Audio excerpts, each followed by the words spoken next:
Hello, welcome back to War Mysteries. I'm joined once again by Matt. Oh. I'm Jay. This week we're talking about something very spooky. One of my favourite enduring mysteries from the Cold War. It is spooky. After World War II ended, the world was divided. The Union of Soviet State Republics to the east, and of course the Allied nations to the west, marking the beginning of an era known as the Cold War. Captured German weapons and rocket technology, hungrily absorbed by both sides, was scrutinised and developed further by both nations. Helped by many of the ex-Nazi scientists that birthed the technology in the first place, and engineers that conceived it originally. On April 12th, 1961, Yuri Gagarin became the first human to leave the Earth. What a boy. And enter space beyond our world. And overnight, he became the most famous man on the planet. And again, propelled the USSR ahead of the Americans in what was known as the space race. However, circumstantial evidence has come to light in recent years that suggests Gagarin may not have been the first man in space, but simply the first man to survive. This is the legend of the Lost Cosmonauts.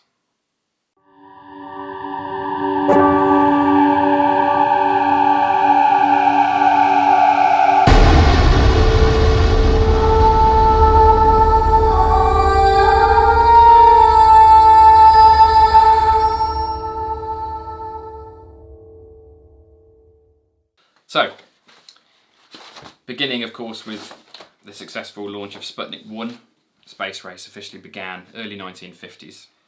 That's Baikonur Cosmodrome in Kazakhstan, where the majority of the Russian space attempts launched from. That pad is known as Gagarin's Start. Wow. That's where they launch rockets from, obviously. So a cardboard. Budget's gone up. Alright, so what's that got to do with what we're talking about? Well, this is where the majority of the space shots were launched from. Alright. So, Lost Cosmonauts. Lost, where? Space? Either in space or on re-entry, or sometimes allegedly on launch pads before they even... So not lost really then, dead. Well, they're called the Lost Cosmonauts, really, because they have been officially denied. Their existence has been denied by the Soviet government. Officially, Yuri Gagarin is the first man in space. He was succeeded by many astronauts and cosmonauts thereafter, including John Glenn, and obviously the lunar landing in 1969, which was very famously committed by the Americans. The Russians beat the Americans initially with Sputnik 1, the first man-made satellite to orbit the Earth. They positioned it in orbit to actually fly over America. They were odd. So the first bank of evidence that we're going to look into is the myth of the Lost Cosmonauts.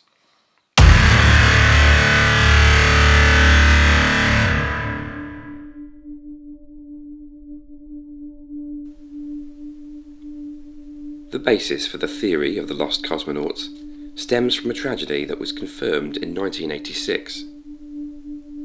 On the 23rd of March 1961, the 10th day of a 15-day endurance experiment in a low-pressure altitude chamber at the Institute of Biomedical Problems in Moscow went awry. So essentially, a big chamber filled with 50% oxygen atmosphere, and it's a low-pressure chamber to see how the cosmonauts would withstand being in space. What, did you put them in it? Yeah, they live in it for 15 days. What? The chamber's atmosphere was at least 50% oxygen.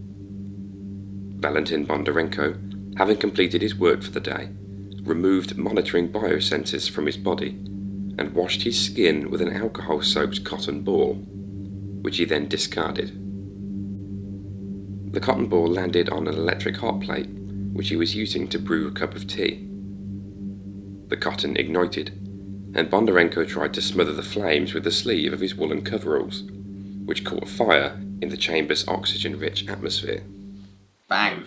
These guys are scientists, right? They're pilots. They're very well educated people. That was a knobhead move. What, he just flicked it? Yep. Just wiped himself down and... Idiot. Because of the pressure difference, it took a watching doctor nearly half an hour to open the chamber door.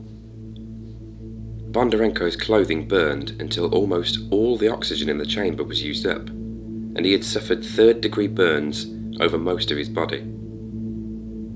The attending physician at Botkin Hospital recalled in 1984 that while attempting to start an intravenous drip, the only blood vessels he could find for inserting a needle were on the soles of Bondarenko's feet, where his flight boots had warded off the flames.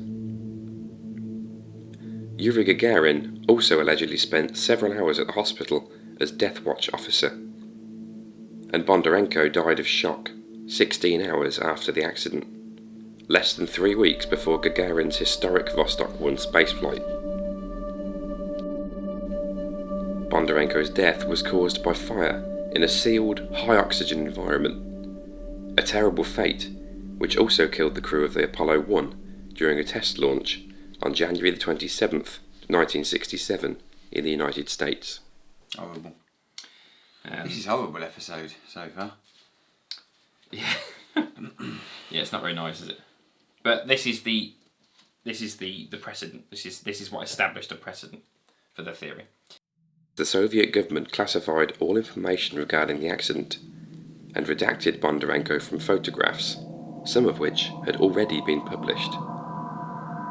These alterations were noticed and sparked rumours of cosmonauts dying in failed launches.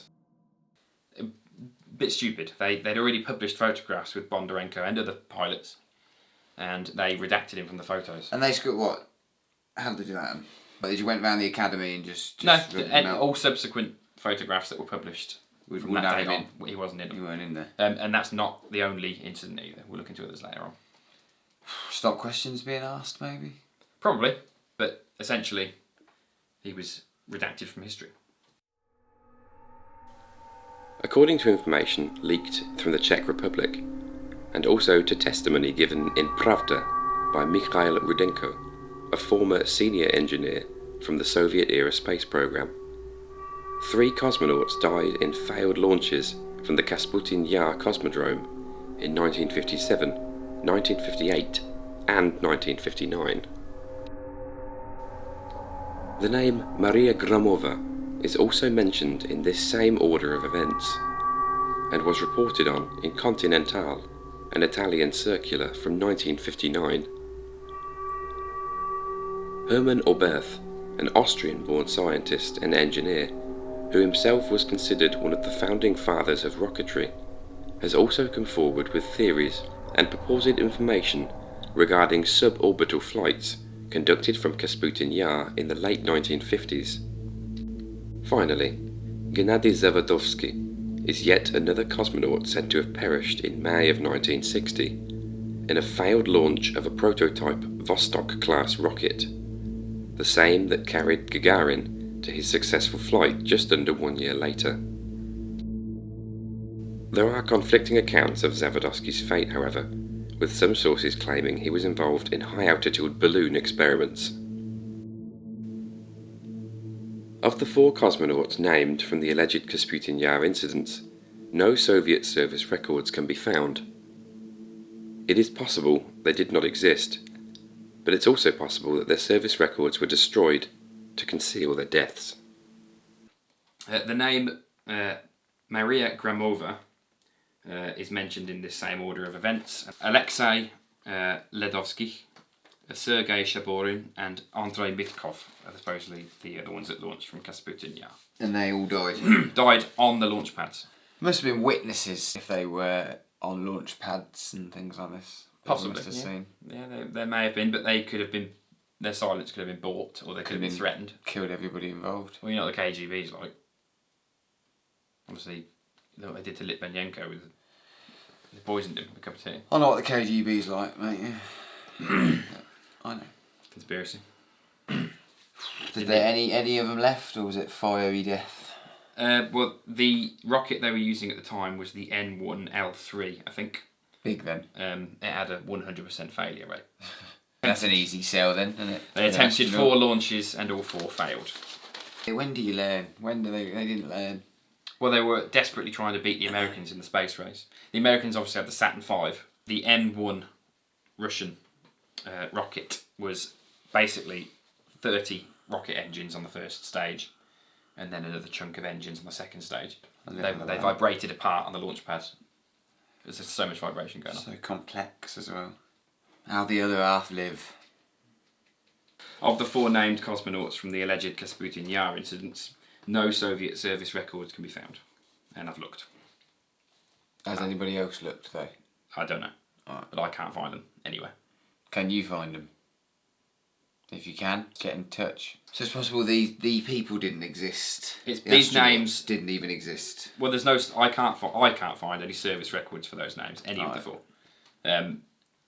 Admittedly, resources are a bit restricted because we've only got Google or the National Archives. I can't just go to Russia and knock on the door at Star City and say, "Can you show me their records, please?" Dark web. So, those are the predominant names that come up. Alright. There are obviously more.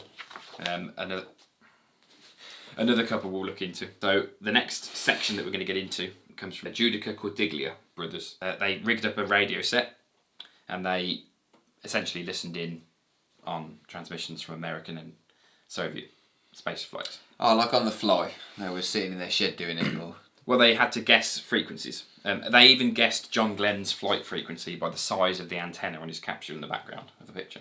They won an award and got to go to NASA. And that's how they found out. Is it worth me asking how they guessed that from the size of the antenna? They just were very talented amateur radio operators. So now we're going to look into the unexplained recordings of the Judaica Cordiglia brothers. These are weird.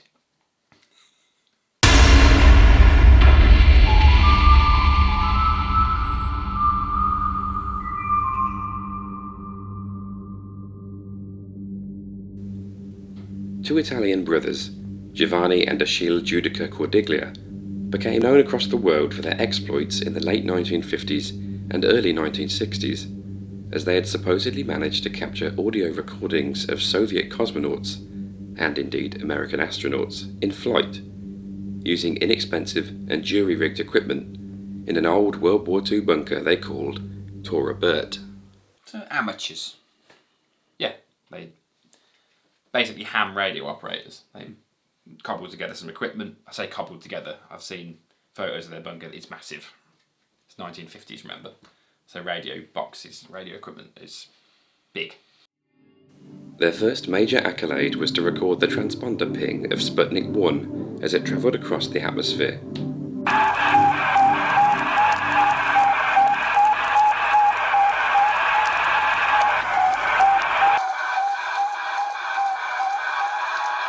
Sounds a bit like a reversing thing on a van. Yeah. No, they didn't have that in the 50s. So that is Sputnik passing overhead, essentially. I suppose given the period of time and all this and the fact they're amateurs, it's impressive. Fair enough. They got that, fair enough. The full list of recordings that support the Lost Cosmonaut theory are as follows. So May 1960, a manned spacecraft reports it's going off course. I can't find this recording or a transcript. That's really the only information that's available. Interestingly, the May 1960 recording would seem to coincide with a claim made by science fiction author Robert Heinlein. On May 15, 1960, he was near Vilnius in Soviet Lithuania, where he spoke to 2 Red Army cadets. They informed him that a man launched into space that day. So some kids told him and he believed them. Well, the Red Army cadets, they may have heard rumours. The Russians were actually using dummies for some of their launches to test weight limits. They called them Ivan Ivanovich. And they even recorded human voice that was played back as they were in orbit so they could test the radio equipment. So that could be what caused them to think that there was a real man on board. November 28th, 1960, a faint SOS Morse code signal is sent from another troubled spacecraft which allegedly is leaving Earth's orbit. And the way they figure this out is by the Doppler effect. I had to look it up. The Doppler effect, essentially they weren't able to determine that the object was moving, only getting fainter, which means that it's in line of sight constantly, but it's moving away. That can only mean that it's leaving Earth's atmosphere. which is quite scary when you think about it. It is claimed that the spacecraft skipped off the atmosphere of the Earth, possibly due to a guidance system failure or manual error in trajectory. If this was the case, nothing could have prevented the capsule from careening off into deep space. February 1961, a cosmonaut is audibly recorded suffocating to death.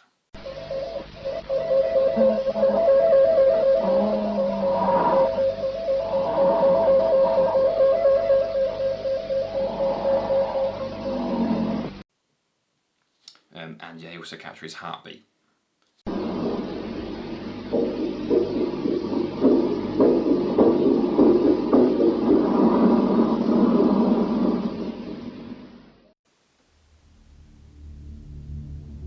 These recordings are considered to be questionable by experts, as the Soviets sent dogs into space around this time, and the heartbeat is believed to be that of a dog.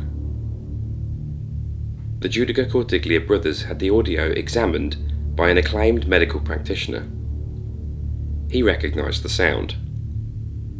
This is the heartbeat of a dying man. Because Yuri Gagarin didn't finish successful flight until April, 2 months later, this recording, if genuine, would support the notion that he was not the first human in space. Not somebody bouncing a basketball in a PE hall. The brothers took these recordings to a medical practitioner that they knew, and the man said, "This is the sound of a man's heart stopping," which is horrible. The alarm that you hear in the background is Russian. What do you mean it's Russian? Soviet technology. Okay. Again, could be fake. Chirpy. Yeah. April 1961, a capsule is recorded orbiting the Earth 3 times before re-entering the Earth's atmosphere just days before Yuri Gagarin made his historic flight. Now again, that's the same kind of vein as Sputnik. They would have picked it up as a signal passing overhead. 3 times, presumably. Again, I can't find that one. It may have been an unmanned capsule though. So, obviously we know they sent dogs up. May 17th to the 23rd, anywhere between those days, 1961, an orbiting spacecraft makes an appeal for help after going out of control. I have a bit of a transcript of that one. Alright, let's have a look. There. I can't find the recording, but the transcript was available. It's obviously in Russian. Conditions growing worse. Why don't you answer? We are going slower. The world will never know about us. Now again, there were supposedly 2 men and 1 woman on board that capsule that was going out of control. I'm sure they're lyrics from a David Bowie song. The idea being that if there was, in fact, a woman on board this craft, she's got a better claim to being the first woman in space. She was If she were alive or able to verify the story. Or real. October 1961, a cosmonaut loses control of his spacecraft and veers off into deep space. Depressing as well. Well, Not coming back. I couldn't find any information on it again, but I don't know if they were supplied with cyanide capsules, just in case something like that happened. I think in Lost Moon, actually. I remember reading that Jim Lovell once said that they would rather be exposed to space than die by cyanide, because of how painful it is. November 1962, a space capsule, not sure if it was manned, misjudges re-entry, bouncing off the Earth's atmosphere and now into space. So another one. But it's an angle of 2 or 3 degrees they have to get right. They have to get it perfect. Too steep and you burn up because the heat shield isn't aimed correctly. Too shallow and you just... Yeah, it's a knife edge. November 1963, a female cosmonaut dies during re-entry. This one we do have. It's quite long. The recording made on November of 1963 is perhaps the most shocking of all. In it, a female voice can be heard in a desperate final transmission to Soviet mission control, frantically giving readouts and reporting on the cabin pressure and temperature, seemingly panicked. No responses can be heard to her transmissions, and it's not known whether her pleas were simply not received by mission control, or if she was ignored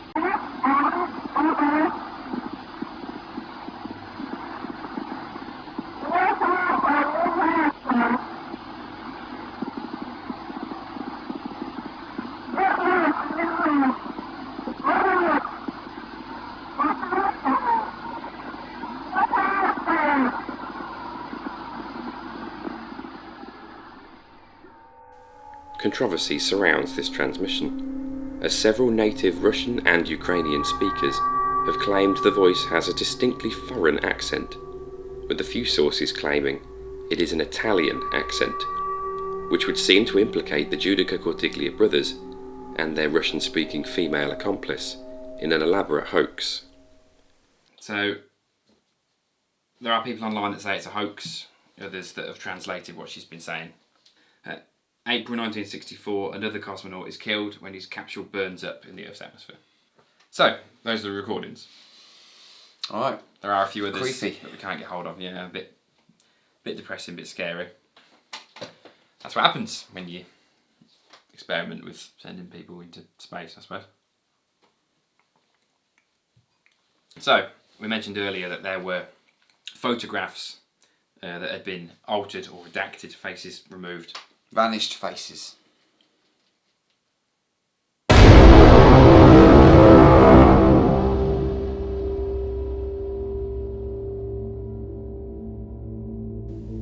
Evidence surfaced in the late 1980s of cosmonauts being artificially removed from photographs. The most famous case of this was that of Grigory Grigoryevich Nelyubov, who was removed from a crew roster photograph taken in the late 1950s or early 1960s.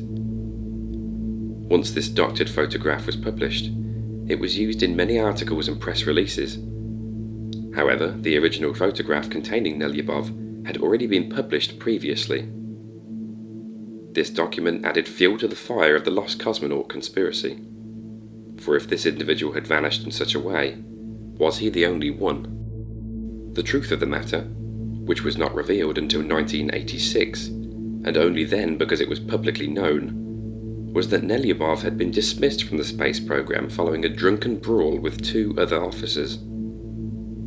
He refused on 2 occasions to apologise for his actions, and was officially dismissed in May of 1963. Thought he'd done the right thing, by the sounds of it, kicking that guy's head in. He returned to flight duties in the Far East as a fighter pilot thereafter, but committed suicide by stepping in front of a freight train near Vladivostok in 1966. Did he commit suicide though, or was he trying to cross? Well, that's what we don't know. Hard to predict trains. The incident was suppressed by the Soviet government, seeing the incident as an embarrassment to the motherland. And there was never any official explanation for why he vanished from the photo? No, not until they revealed it in 1986. Alright. Other cases of doctored photographs have come to light in the years since the fall of the Soviet Union in 1991. Many are considered hoaxes, but a number have in fact been verified. You are. Sorry everybody, we are just experiencing a few technical problems here in the War Mystery Studio, and we'll be right back to you with Cold War after a quick ad from our sponsors. So thank you.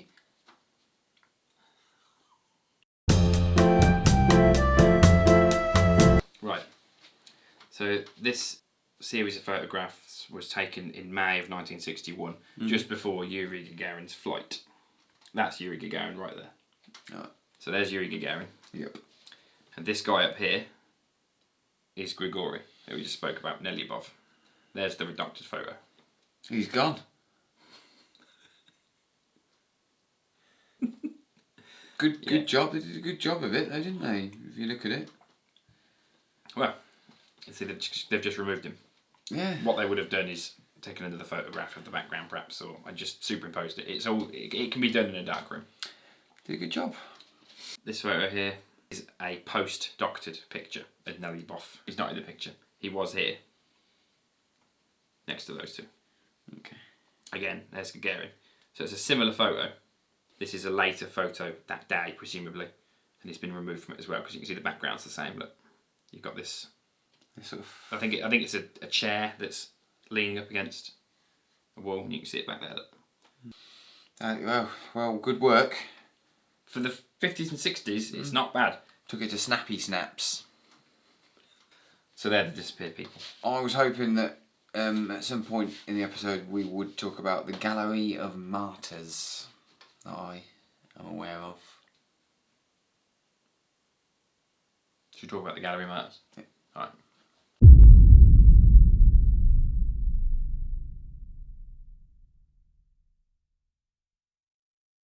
In September of 1980, a Cuban guest cosmonaut, Arnaldo Tamayo Mendez, was launched aboard the Soyuz 38 capsule. After his successful flight, he received a hero's welcome back in Havana, Cuba. Fidel Castro gave a number of speeches upon his return, in which he described his own personal visit to the Cosmonaut Training Center in Zvezdny Gorok, or Star City. Well, this is the first piece of evidence that suggests that he knows something that presumably the rest of the world doesn't. Because he's been to the hub. He's been there. So you visited it personally? Yeah. He went to see it. And Star City, have we mentioned that yet? No, Star City is the Cosmonaut Training Center in Russia. Moscow Oblast, it's near Moscow. It's like a training ground. On the 27th of September 1980, while discussing the accolades of many communist heroes involved in bringing forth modern space exploration, during a televised speech, Castro made the following statements. We would have to recall in the first place the work of tens of millions of scientists, engineers and technicians in general, who made possible the development of those powerful and perfect machines. We would have to go back to predecessors such as Gagarin. We would have to recall the scores of Soviet cosmonauts who paved the way for space flights. We would have to name the many who died in their attempt to go into space, or during their descent from space, because many of the first Soviet cosmonauts died. They gave their lives in that endeavour. I do not mean many in terms of absolute numbers, but while visiting the Gallery of Martyrs, I noticed that the percentage was relatively high before flights were made safer. While visiting the Gallery of Martyrs, I noticed that the percentage was relatively high before flights were made safer. The Gallery of Martyrs apparently is a room at Star City somewhere on the complex because it's a military complex and a lot of it is restricted access, where there is essentially a large room and on the walls you can see photographs of all of the cosmonauts and pilots that died during the course of the Soviet space program. Now if this room exists, then it adds credence to the theory. Our boy who was scrubbed out of the photos might be on that wall. Yeah, he probably would be, yeah. Nelyubov probably not because he was disgraced. No, because he's a pisshead. Yeah, but Bondarenko would almost certainly be in there, yeah. Now. Yeah. Now they've admitted it. Access to this gallery was apparently very strictly controlled. Inside, the walls of the room were adorned with the photographs of all the pilots and cosmonauts who had lost their lives during the course of the Soviet space program.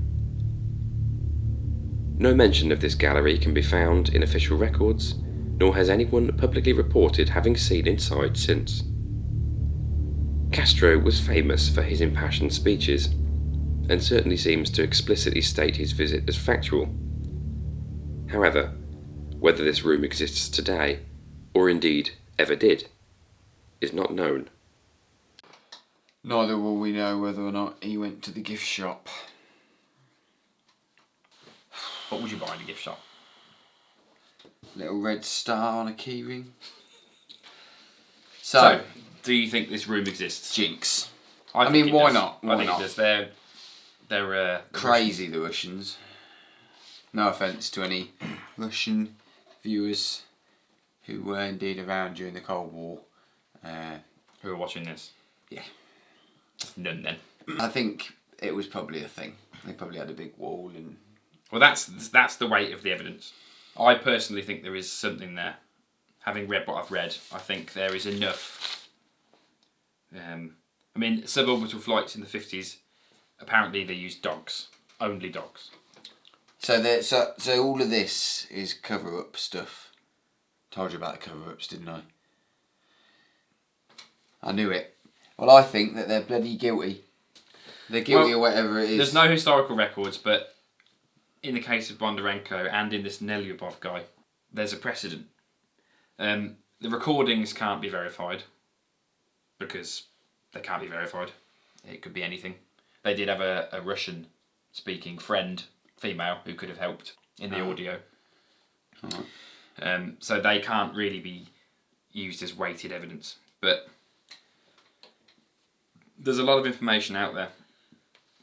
There's the Netherlands disaster, where an R-16 rocket exploded, killed 78 scientists. That was a missile, intermediate range. Exploded on the pad. Yeah.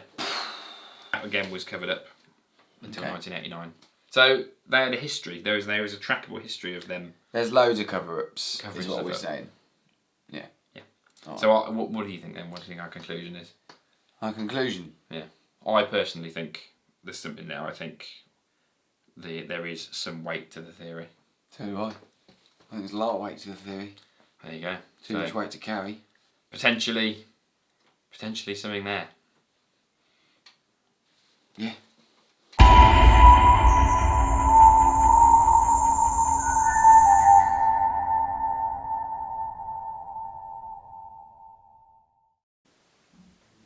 For such a far-reaching theory, the overall strength of the evidence is suspect.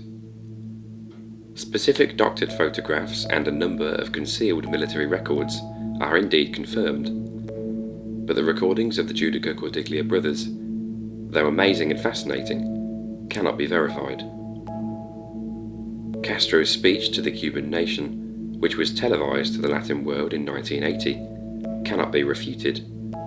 However, much of the remaining testimony, which is mostly verbal or personal observation, is unable to be checked, since the sources are now long dead. That said, the Soviet Union was an overwhelmingly secretive entity. The very fact that they covertly developed lunar exploration technologies at all was not known until after the fall of the Berlin Wall, and to the amazement of the Western world, they had planned and funded not one, but 2 manned lunar programs. Soviet and German engineers had constructed the most powerful rocket stage in history, consisting of 30 NK-15 rocket engines with a total output thrust of 45,400 kilonewtons, which was 17 metres in diameter and was to be used in their moonshot. This astonishing marvel of engineering, including its absolutely catastrophic failure rate of 100%, had also been hidden completely from the rest of the world until 1991.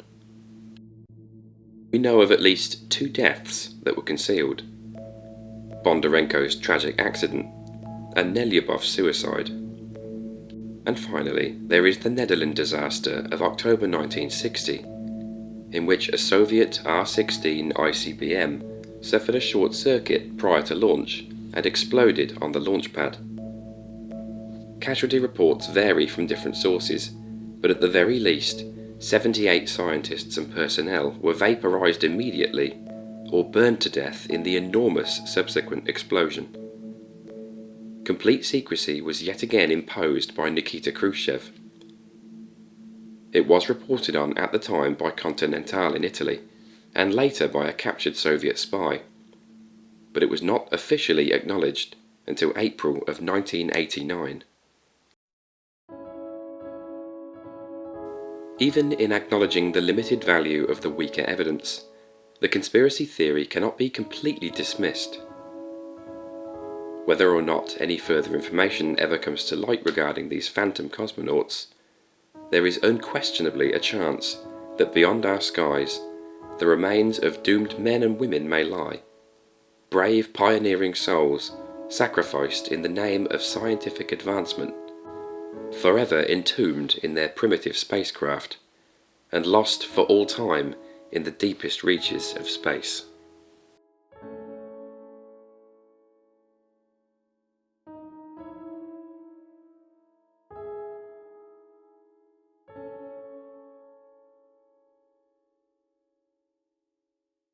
Well, that is dark stuff, most of that. People getting jettisoned off into space in spaceships, people burning to death, and rockets exploding, and people killing themselves. I'm sure somebody killed himself, didn't they? At some point. Yeah. Yeah. So, a depressing episode to start series 2. But jinx. That's it for this week. This week. Like it's a weekly thing. So, thank you for watching. If you have any questions or comments about this episode, feel free to leave them down below. Follow us on Instagram as always, down there. It really does help our channel grow. Obviously, if you think we've earned it, give us a thumbs up and perhaps even subscribe if you want to see more episodes. Like, follow, subscribe. Yeah, good episode. Well done. If anyone wants to maybe suggest something that we could look into during the Cold War era, specifically, which went from the date... Not really a defined period, is it? Oh, well, it is fairly defined. Obviously, as always, feel free to leave comments. We'll be back in the coming weeks with another episode for you. Exciting. For now, though, thanks for watching. And that's War Mysteries. I'm happy to say that I understand at least 5% of what we've been talking about in this episode. So, Probably been drinking again. mystery solved. Alright, I'm done.